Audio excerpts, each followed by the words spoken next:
नमस्कार. कावळ्यांबद्दल आपण नेहमीच एक गोष्ट ऐकतो बरोबर, की ते नेहमी तिरपं बघतात. जणू काही एकाच डोळ्याने सगळं काही पाहत आहेत. पण यात कितपत तथ्य आहे, हे खरं आहे की ही त्यांच्या एका अविश्वसनीय दूरदृष्टीची फक्त एक झलक आहे?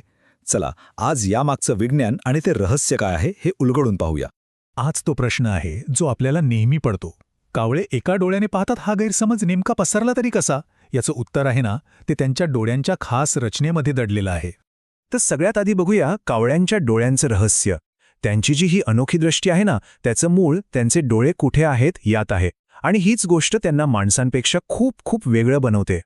आता हे बघा, आपले डोळे कसे डोक्याच्या समोर असतात, त्यामुळे आपल्याला एक फोकस मिळतो.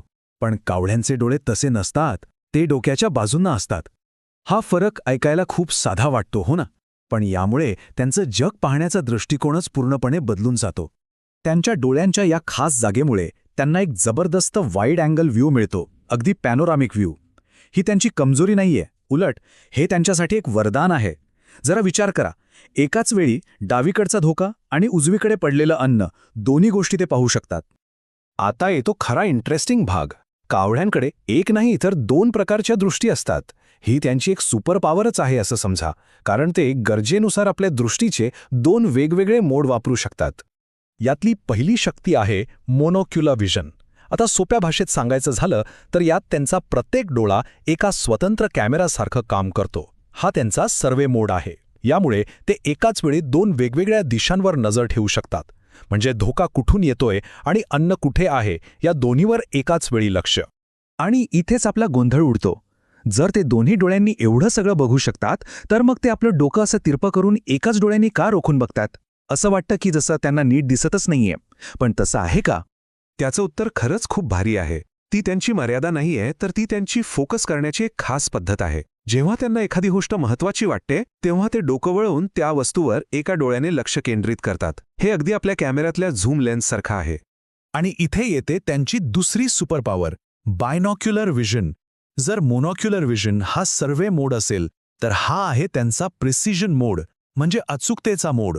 जेव्हा त्यांना एखाद्या वस्तूचं अचूक अंतर मोजायचं असतं, म्हणजे समजा चोचीनं काहीतरी उचलायचं आहे, तेव्हा ते दोन्ही डोळ्यांचा वापर एकत्र करतात. यामुळे त्यांना खोलीचा आणि अंतराचा अगदी परफेक्ट अंदाज येतो. तर सगळ्यात महत्त्वाचा मुद्दा हा आहे की ते या सर्वे मोड आणि प्रिसिजन मोडमध्ये अगदी सहजपणे बदल करतात. आजूबाजूला नजर ठेवायची असेल तर विस्तीर्ण दृष्टी आणि एखादा लक्ष साधायचं असेल तर केंद्रित दृष्टी. म्हणजे परिस्थितीनुसार स्वतःला बदलण्याची ही क्षमता खरंच अविश्वसनीय आहे. आणि ही गोष्ट फक्त डोळ्यांपुरती मर्यादित नाहीये. कारण एवढी प्रगत दृष्टी तेव्हाच कामाला येते जेव्हा मिळालेल्या माहितीवर प्रक्रिया करण्यासाठी एक तल्लख मेंदी तुमच्याकडे असतो. आणि कावळ्यांची बुद्धिमत्ता तर सगळ्यांनाच माहीत आहे. त्यांची बुद्धिमत्ता आणि दृष्टी यांचा जो ताळमेळ आहे तो खरंच कमालीचा आहे. ते मानवी चेहरे वर्षानुवर्ष लक्षात ठेवू शकतात, अन्न मिळवण्यासाठी काड्या किंवा तारांसारख्या साधनांचा वापर करतात आणि धोका दिसताच एकमेकांना लगेच सावध करतात. हे सगळं करण्यासाठी त्यांच्या मेंदू आणि डोळ्यांमध्ये जो समन्वय लागतो ना, तो खरंच वाखाणण्याजोगा असतो. चला तर मग या सगळ्या गोष्टी एकत्र जोडून पाहूया. आपण जिथून सुरुवात केली होती त्या प्रश्नाकडे पुन्हा एकदा येऊया, पण आता एका नवीन दृष्टिकोनातून. आणि संपूर्ण सत्य या एका वाक्यात दडलेलं आहे.